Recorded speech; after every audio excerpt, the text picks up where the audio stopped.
Welcome to the Motormouth YouTube channel. I'm Zach. I'm Andrea. Questions, Coffee, and Cars number 204. How do you get a question in? Follow along on Instagram at Motormouth_Andrea. Every Sunday I put a post out asking for questions. Once we gather them, the post is deleted and we start the show. Time now for Questions, Coffee, and Cars. Your questions from Instagram. Would it be smart to wait until the end of the year to purchase a popular vehicle in the hope that sales will be slower due to tariffs? Therefore, dealers will be looking to deal more. Well, typically at the end of the year, they have incentives at dealers that you don't know about. It's the manufacturer will give dealerships incentives to push more cars towards the end of the calendar year, the end of a quarter. So you can wait till the last week of the year.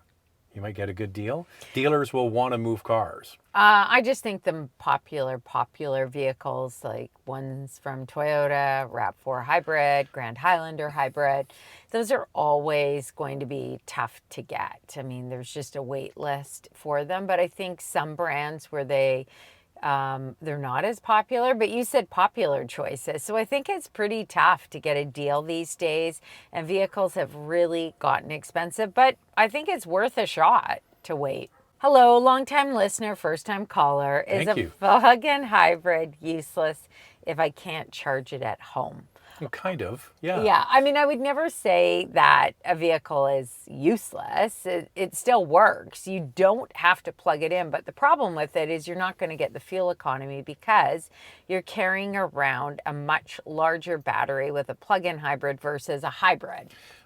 Our kind of line is if you don't have a plug, don't buy a car that requires a plug. It's pretty simple. So going and charging it at public charging for a vehicle that doesn't have a lot of range anyway, even the best ones. What is that GLC? Yeah, the GLC, I think is up at 80, Yeah. 85 kilometers. I can't remember the exact number, So or that's- 89. That's the best case scenario, right? So most of them are around 40 kilometers to 60 kilometers. It's just not worth it. So in your situation, if you don't have a plug, just get a hybrid. Absolutely. Looking at getting a new Mazda CX-50 Hybrid, since these are made in the States and the Mazda Canada website says inventory is very low on these due to tariffs, will this model become more accessible anytime soon? And if so, will the cost be raised? Well, Mazda has stopped bringing it into Canada. So the CX-50 hybrids that you see online, that low inventory, is all that they have. At this time, they don't have plans to bring it back in, which is just such a shame. They could bring it in and charge more, but the problem is then they're not competitive with other brands. This is a real problem. I mean, tariffs are causing headaches. Nissan's not bringing in Pathfinder. You think about Pathfinder as a big seller, Murano or Frontier, their pickup truck. They just don't think it's worth it to do it. So the sooner we can get a resolution around this, the better. And that's what we're all hoping for. For sure. Faithful Watch QCC, thank you. My wife and I currently drive a RAV4 Prime and a Crosstrek. We're getting older and will soon become a one-car family. She prefers a subcompact SUV and I want a hybrid. Toyota seems to have the only choice right now except for the soon-to-be-released Crosstrek. But are there any other manufacturers out there seriously talking about adding a hybrid to this class? The subcompact class is pretty tough. You'd have to move up to the compact class to get more hybrids, but really it is the Crosstrek and it's the Corolla Cross Hybrid. And that's it for now. Well, and then... the Nero Hybrid. Yeah, Nero Hybrid is out there, but it's only front-wheel drive, right? And that we believe the Nero is probably going to go away when the EV3 finally comes in the next year or so. We're just speculating. The Nero delivers great fuel economy and is a nice size vehicle. So those three, there should be one that fits your needs. The problem is when you start adding complexity to what are supposed to be inexpensive cars, they become less inexpensive. Yeah. They become more expensive. So that's one of the problems. And then people will just say, well, just go up one category and get a compact SUV. Like you could get a Ford Escape Hybrid while it lasts. Those aren't too crazy expensive. Yeah, once you start looking at the difference in price, they could get a RAV4 lower trim for under 40. less money. Yeah, for under 40, for less money than the top trim curl across hybrid. But I understand that your wife enjoys driving a subcompact vehicle, but there just aren't that many right now, and manufacturers haven't announced are they going to bring one. We expect Honda with the HR-V that it's going to come as a hybrid because it's Eventually. based on the Civic platform. And you know what would be great? The ADX would be excellent as a hybrid. So would Taos would be great. Yeah, but we just have to wait and see. Nothing official. In your opinion, is it worth paying for these options when leasing a car? Panoramic sunroof and premium Burmester, in this case, audio. I feel overwhelmed with all the choices and marketing. I'm not sure what is worth the extra. Any advice from your experience? Well, one of the problems is probably looking at a Mercedes is Yeah. that they put all of the things you want in different packages. Or a la carte. Yeah, but they do package them up at Mercedes. So it's like, I want to have the Pano roof. Well, that's in one package, but I want the sound system. That's in another package. By the way, that sunroof package has other things in it, and it's $4,000. Then the stereo package is another $4 or $5, and it gets too expensive. So you can special order one and do like, just check off what you really need. But that's the problem. That's how they make their money. They make you buy multiple packages to get the car the way you want it. Look, for me, I like a panoramic sunroof, so that's something I would probably add, but that's just my opinion. If you prefer to have a vehicle without a sunroof, then what do you care? You're leasing it anyway. I assume you're going to give it back, and if you spec it the way you want it, if you do decide to buy it out at the end of the lease, then you're happy with what you got, I would assume. The Burmester sound system is fantastic. It's a wonderful sound system, but it's a lot of money. It's a lot of extra. So you have to decide if that's something that's really important to you. They have a regular sound system in their vehicles, Yeah. which, just may be good enough. What I was going to say is go in and try the sound system with your favorite song and plug your phone in and let her rip with the regular stereo and with the Burmester and see if you think it's audibly worth the difference. I would suspect most people won't be able to notice much of a difference unless you're a real audiophile. But you've got to remember, you're fighting against a lot of forces when you're driving a car. Road noise, wind noise, all those engine noise, exhaust noise, all impact the sound quality in the car. So give it a shot. Hi from Philly. Are the two of you recognized a lot when you go out and about? Well, we went for dinner last weekend, and we went for a leisurely stroll to find me some ice cream on the seawall in Vancouver, and we were spotted on the seawall in Vancouver. Yeah, for sure. and one person came up and said, "I watch you guys all the time. Can I get a selfie?" Didn't they say you're the famous YouTubers? Isn't Yeah, that what they are said? you guys the famous YouTubers? I like that. I thought that was funny. Okay. We do get recognized a lot, especially on planes, in different airports, just out and about in restaurants. People come up to us. So for sure, I mean, our channel gets a lot of views a month. So I suppose it makes sense to get recognized. I got spotted at IKEA, but the guy didn't come and say hi. No. But most will come up, or you can just tell they're really staring at you. Actually, there was one person, I wonder if he's going to watch this or not, but I was at the grocery store and he did recognize me, and then he didn't say anything, and then he sent me a message on Instagram, and he was kicking himself for not saying anything, and I was like, oh, you should have, I'm happy to talk to you. Anyway, I guess he was nervous. I see that you have a diesel Cayenne. Is it true that making short trips, such as running errands in the city, are bad for diesel engines? And that diesel do their best in long road trip. Finally, is there more maintenance on diesel engines than gas engines? You are 100% right. You may notice that we are not sitting in the Cayenne diesel right now. We're sitting in the Cayenne GTS. And one of the reasons why is because it's currently at Porsche because of carbon buildup. And It's not. it's the exhaust gas regeneration system.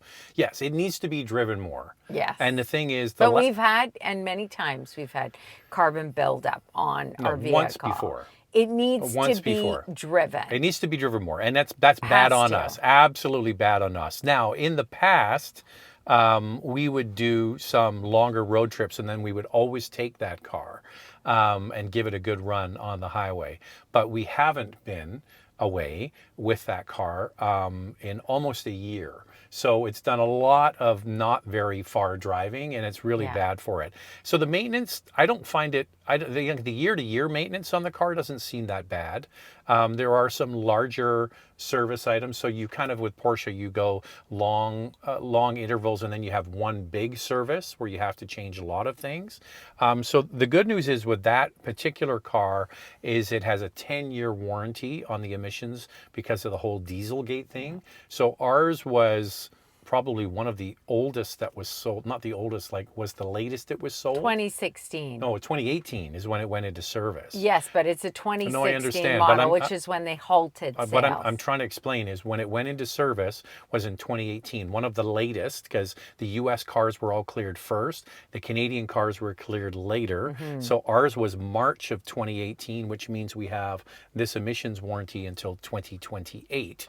So that's good for us because all of this is still done under warranty. But I talked to Porsche about it and said we just don't drive it enough because we're either on the road, we have two press vehicles, we own other vehicles, and the general manager said, "Oh, just bring it in and we'll clean up that carbon buildup for you." Yeah, for sure. But at what cost? at the time when we bought it, it really made a lot of sense for us.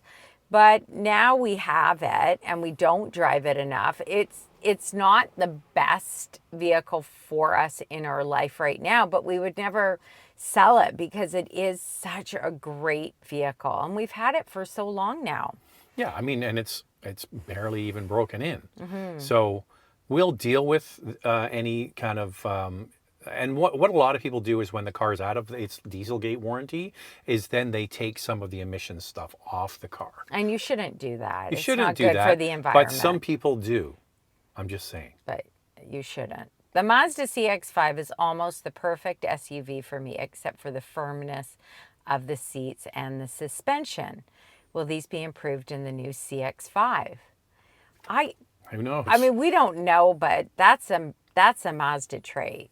They have a firmer, they like vehicles with a firmer suspension and heavier steering. And the only thing I can hope for is that the seats are more comfortable. Yeah, well, listen. They should. It's a full model redo, right? It's not a facelift.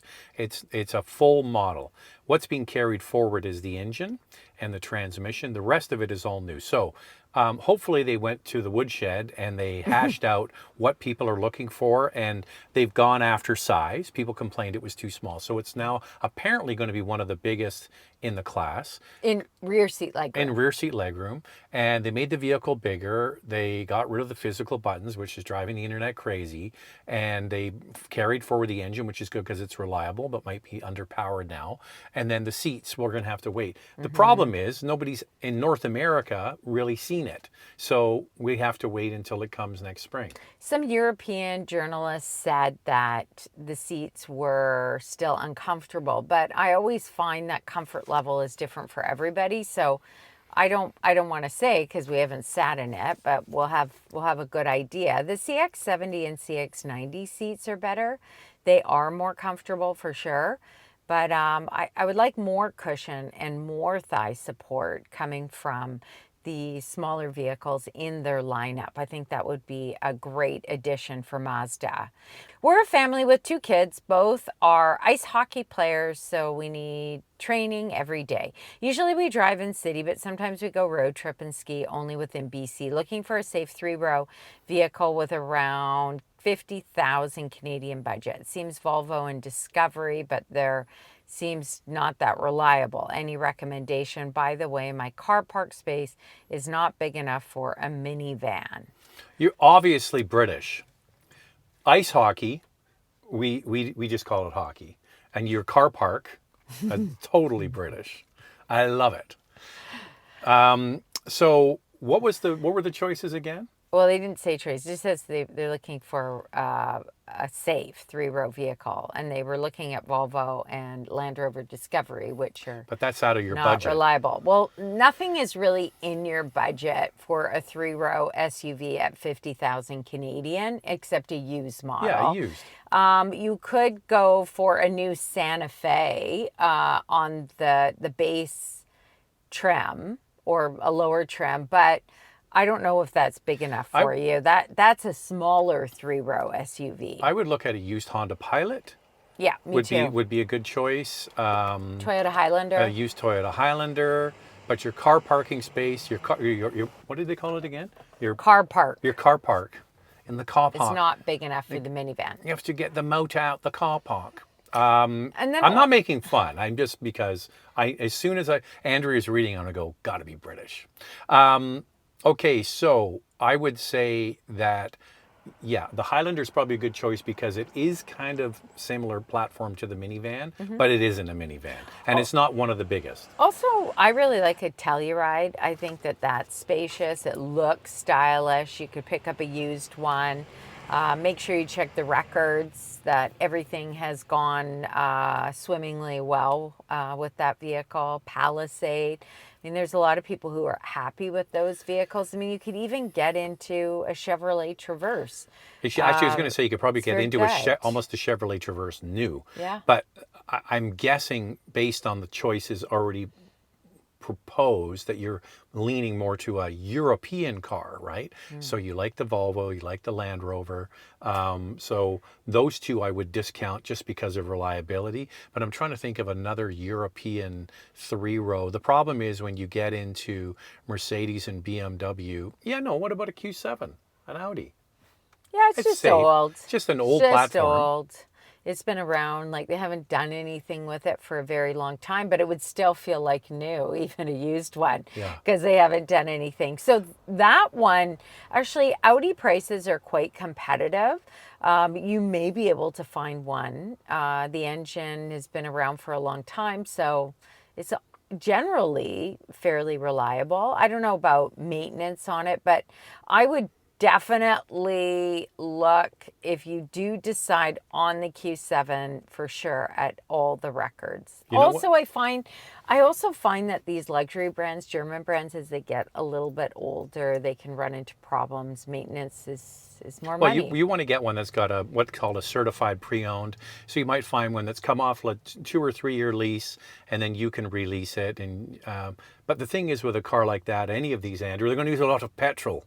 Oh, yeah. They love the petrol. Another one I was going to throw out there, Yeah. if you weren't set on German or European in general, is the Acura MDX. I was going to say that. If you wanted more of a luxury badge. But that's why I went with Pilot. Yeah, but if you want, you said Discovery and Volvo, so maybe the Pilot's going to be too plain and basic, so you could do Acura. But the thing about the MDX is fuel, it's just not fuel efficient in any way. All of them are not going to be great on gas because they're all big. So there it is. If you want to get a question in, how do you do it, Andrea? Follow along on Instagram at motormouth_Andrea every Sunday. Put a post out asking for questions. Once we gather them, the post is deleted and we start the show. Thanks for watching. See you next time.